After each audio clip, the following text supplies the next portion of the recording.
Wapi ng'ombe bwana? Ng'ombe ziko huku. Ziko huku, mbona zioni ng'ombe? Hiki kicharo kina ng'ombe nyingi sana. Unataka kusema aje? Ati nasema aje na hakuna ng'ombe. Sioni ng'ombe, unaonyesha msitu mzima huu. Msitu nini wewe? Mimi nalishanga kila siku. Tuachane na hizo basi. Nilikuwa naenda huko lakini tunaweza ongea kidogo. Ngoja nikae. Unataka kuniambia nini? Kaka, unajua?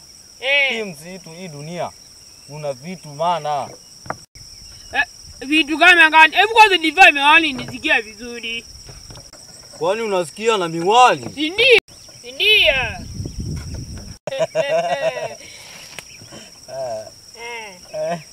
Nilikuwa nakwambia sasa. Nilikutana na kijana kule. Siku nyingine ule nilikuwa choko nyumbani. Nile akaenda hapo nikaacha pesa zangu zikaanguka. Eti pesa? Zilikuwa shilingi ngapi? Zilikuwa 200.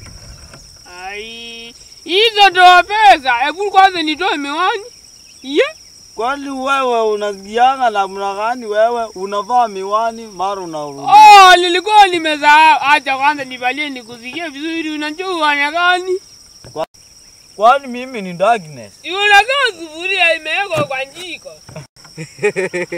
Unanichangaza. Jezi nikakuchanga wewe na wewe. Aya. Wewe, unataka kunichekesha sana kijana? Unajua kazi yangu ni ya kuchekesha. Shika kama mzungu, unashangalia kazi kijana. Shika mara moja wewe. Kwani unacheka aje? Nacheka kivipi bwana? Unaniambia nicheka mara moja jiaje? Cheka hivi. Kwani unasoma kizungu? Hapana, sijawahi soma. Mimi nilitokea grade ya 8. Baridi. Ngoja nivae kofia basi.